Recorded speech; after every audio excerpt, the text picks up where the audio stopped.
ఈ నెల 19వ తారీఖున ఇందిరా పార్క్ వద్ద తెలంగాణ లంబాడీల ఆత్మగౌరవ వేదిక ఆధ్వర్యంలో నిర్వహించబోయే లంబాడీల ఆత్మగౌరవ సభను విజయవంతం చేయాలని లంబాడీ విద్యార్థి సంఘం నాయకులు పిలుపునిచ్చారు.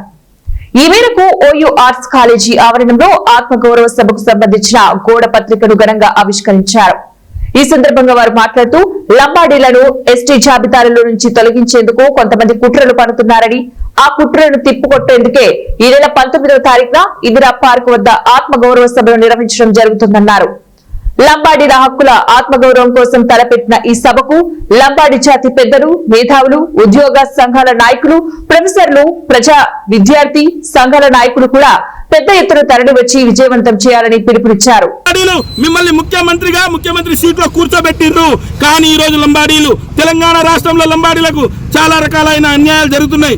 నేను ఒకటే మా తమ్ముళ్లకు, అన్నలకు, మా యొక్క జాతి మేధావులకు, విద్యార్థి నాయకులకు, మా గిరిజన ఉద్యోగ సంఘాలకు అందరూ రిక్వెస్ట్ చేస్తా ఉన్నాం. చలో హైదరాబాద్ కార్యక్రమాన్ని పెట్టుకున్నాం. ఈ నెల 19వ తేదీ నాడు ఇందిరా పార్కులో ఈరోజు లంబాడీలు అంతా కూడా లంబాడీల ఆత్మగౌరవం కొరకు లంబాడీ బిడ్డలంతా కూడా ఇంటింటికి ఒకరు కదిలి ఈరోజు ఇందిరా పార్క్ చేరుకోవాలని చెప్పేసి రిక్వెస్ట్ చేస్తా ఉన్నాం. 9వ తారీఖు నాడు ఆత్మగౌరవ సభ, లంబాడీల ఆత్మగౌరవ సభ హైదరాబాద్ లో జరపబోతున్నాం.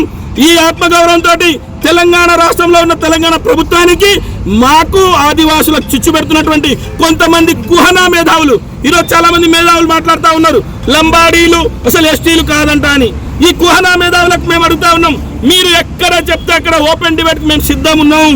ఉస్మానియా యూనివర్సిటీ విద్యార్థి నాయకులుగా, మేము ఇక్కడ చదువుకున్నటువంటి మేధావులుగా, మా కులంలో మా లంబాడి సమాజంలో ఉన్నటువంటి మేధావులు ఎక్కడికైనా వస్తారు, ఎక్కడికైనా ఓపెన్ డిబేట్ చేయడానికి మేము సిద్ధంగా ఉన్నాం. మీరు కూడా సిద్ధంగా ఉండాలి. ఎవరైతే తెల్లం వెంకట్రావు వస్తారా, సోయం బాపురావు వస్తారా, ఎవరు వస్తారో రండి. మేము